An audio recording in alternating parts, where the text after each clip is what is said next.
I don't know, take yourself back to, I don't know, there was a recession in those first 10 years. What were some like maybe tough points along the way, adversity along the way, and how did you kind of tackle that, ultimately getting the success that you have today?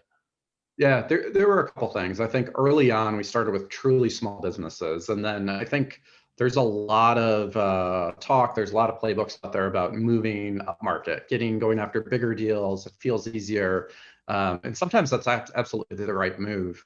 But I think it actually opens up some problems as well. And so, like, we started working with larger and larger licenses and opportunities. And to your point, in 2008.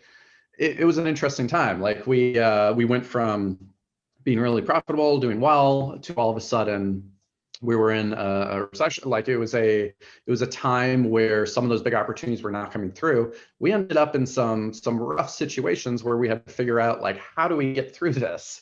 And from then, I've changed a lot of thinking in the way of how to build a business, the dependency you have on large customers and avoiding that. Because we got into a situation where I just take on like a ton of personal credit card, but like it got really weird really fast. And I took all that on personally and didn't let that get to the team at all.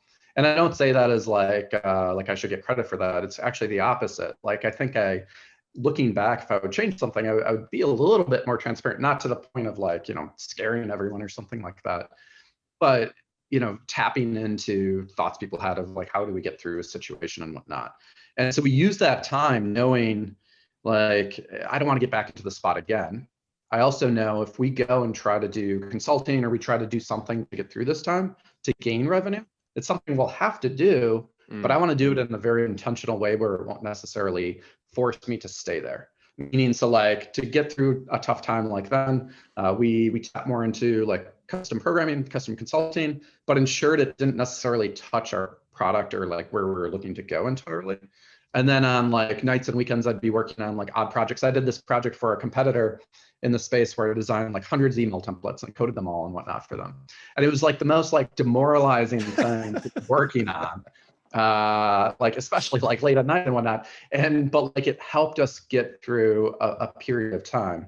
Additionally, I think both back then and now, anytime you're in a situation where you feel like there's some risk, like you feel like there's something that's outside of your control, it's the perfect time to really focus in on your own customer experience. Meaning back then that meant like we tried to be available to our customers at nights. I would just have live chat open at all times. And like, as long as I'm awake, if there's a ding, I'm going to talk to that customer. Don't care what it is, because I know like that's how we'll be able to continue through. That's how we'll be able to figure out like, what can we do next?